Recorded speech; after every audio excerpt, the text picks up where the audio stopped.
Nesse vídeo, eu vou falar sobre o efeito colateral perigoso de um tipo de remédio para dor que é cada vez mais usado no Brasil.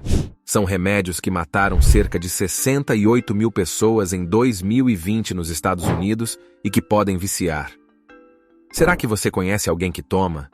Ou será que é você que costuma tomar remédio para dor e está em risco? Comenta aqui embaixo qual o remédio contra a dor faz parte da sua lista.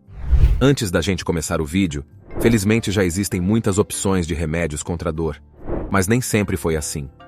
A história do nosso remédio controverso começou há milhares de anos com uma planta medicinal. A raiz de tudo, literalmente, está em uma planta chamada papoula. Ela parece inofensiva e tem uma flor tão bonita que você poderia até usar ela em casa como decoração se não fosse por um detalhe. A papoula guarda por trás dessa beleza uma seiva que, quando consumida, gera uma estranha combinação de anestesia, relaxamento e euforia. A seiva da papoula foi chamada de ópio, uma substância que ao longo da história foi usada como droga de abuso por causa do relaxamento e da euforia que ela dá. Mas o ópio também teve o seu papel medicinal, usado como tratamento para tudo quanto é problema de saúde, de asma a ferimentos graves. Mas para quem estava interessado só em aliviar a dor, ela era bem inconveniente, já que deixava a pessoa aérea e eufórica a ponto de mudar o seu comportamento. Isso mudou em 1805, quando um cientista alemão chamado Friedrich Zerturner conseguiu extrair do ópio uma das substâncias responsáveis pelo seu efeito analgésico que combate a dor. Ele chamou essa substância de morfina, que até hoje é uma das substâncias mais potentes disponíveis contra dores muito fortes.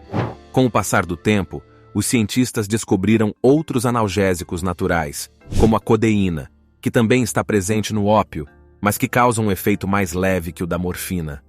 Foi um avanço enorme no tratamento da dor, porque não era mais necessário usar a seiva inteira da papoula como remédio. Dava para isolar as principais substâncias para ter só o efeito analgésico. Os analgésicos naturais do ópio serviram de base para dezenas de outros remédios para dor, que juntos são chamados de opioides. Esses remédios são eficazes contra dores moderadas e intensas, que aparecem depois de uma cirurgia e por causa de doenças como câncer avançado. Eles são a solução para dores que não se resolvem com remédios comuns, como o paracetamol. Por incrível que pareça, os opioides funcionam porque eles se ligam perfeitamente a receptores importantes do nosso corpo. Mas como isso é possível? Seria obra do destino ou, quem sabe, do acaso, que o corpo responda tão perfeitamente a essas substâncias poderosas encontradas na natureza? Se você mete o dedinho do pé na quina da mesa, os neurônios do seu dedinho enviam sinais que chegam até o cérebro para gerar a sensação que você entende como dor. Por mais desagradável que seja, você precisa sentir dor para não sair por aí desatento, batendo o pé em tudo quanto é coisa. Mas o sinal de dor não pode durar para sempre, e o organismo tem moléculas que fiscalizam os neurônios. Para garantir isso, essas moléculas fiscais podem desativar os sinais da dor através da ligação a receptores que ficam na superfície dos neurônios. É aqui que entram os opioides. Eles têm uma estrutura parecida com essas moléculas fiscais e se ligam os receptores delas para bloquear qualquer sinal de dor. Quando os opioides se ligam nos receptores, os neurônios simplesmente não conseguem levar mais o sinal da dor até o cérebro com a mesma eficiência. É um mecanismo diferente e mais potente do que os remédios comuns para dor de cabeça. O problema é que os opioides fazem mais do que só aliviar a dor. Eles também agem diretamente no cérebro, o que pode gerar um efeito colateral muito perigoso. Quando a pessoa toma um opioides, ele bloqueia momentaneamente a capacidade do cérebro de controlar sinais de prazer e bem-estar. O resultado desse descontrole é que o cérebro libera grandes quantidades de dopamina que muita gente conhece como o hormônio do prazer e do vício. A dopamina gera euforia bem na hora em que a pessoa está sentindo o efeito analgésico do opioides. Ela fica como se estivesse flutuando. Só que sentir prazer 100% do tempo não é bom. Assim como deixar de sentir dor totalmente, também não faz bem. O controle dessas sensações te ajuda a diferenciar situações negativas, neutras e positivas. À medida que a pessoa continua tomando o remédio diariamente, o organismo tenta retomar o controle da situação. Ele vai diminuir a quantidade de receptores disponíveis para a ligação do opioides na superfície dos neurônios, e na prática, parte do opioides que a pessoa toma já não tem mais onde se ligar para gerar os mesmos efeitos. Agora, aquela dose que a pessoa tomava começa a ser insuficiente para aliviar a dor e também não gera mais prazer.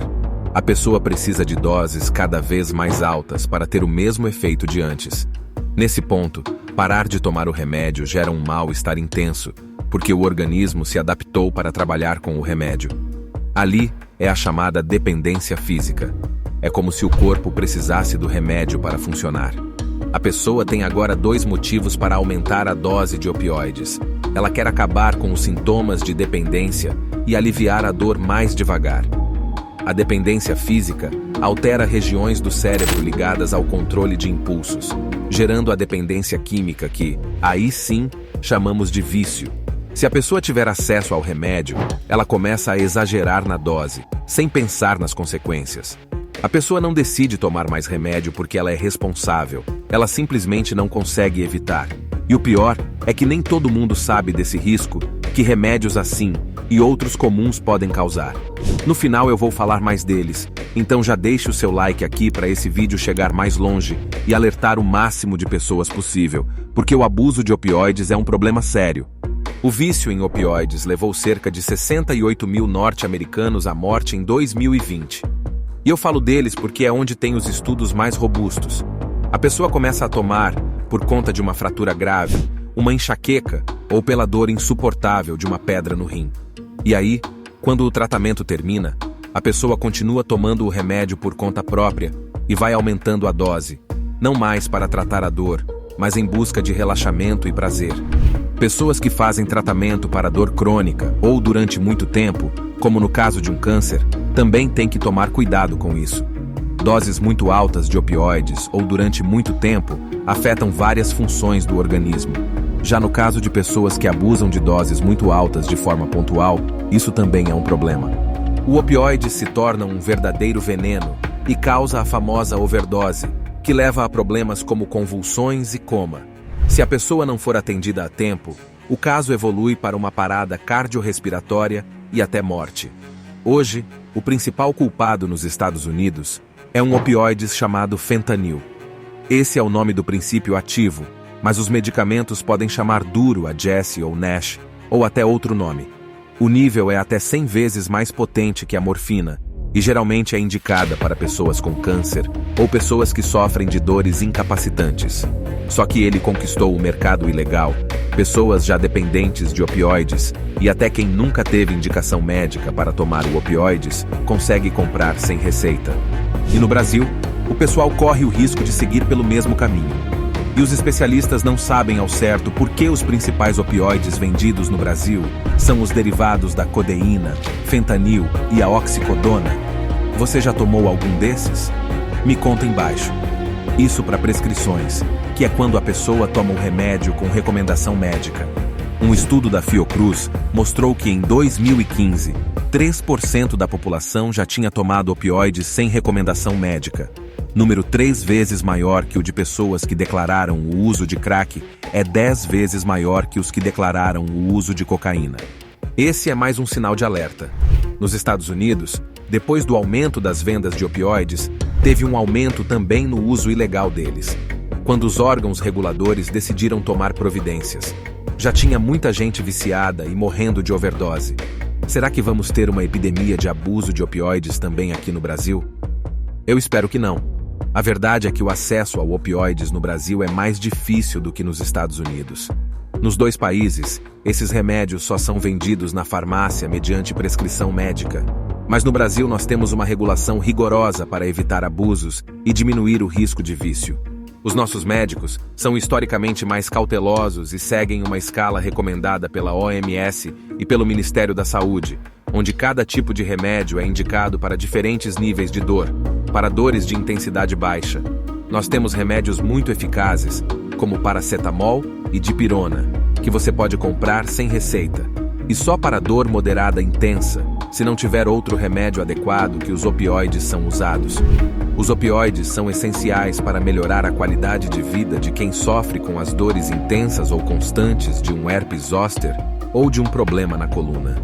Eles também fazem parte dos procedimentos chamados cuidados paliativos, usado quando a pessoa tem uma doença grave em que a dor é debilitante, como alguns cânceres avançados e lúpus, mas fica tranquilo, desde que usados adequadamente, seguindo à risca as recomendações do médico sobre a dose e data de início e a data de término do tratamento, você não vai ficar viciado nem ter uma overdose de opioides.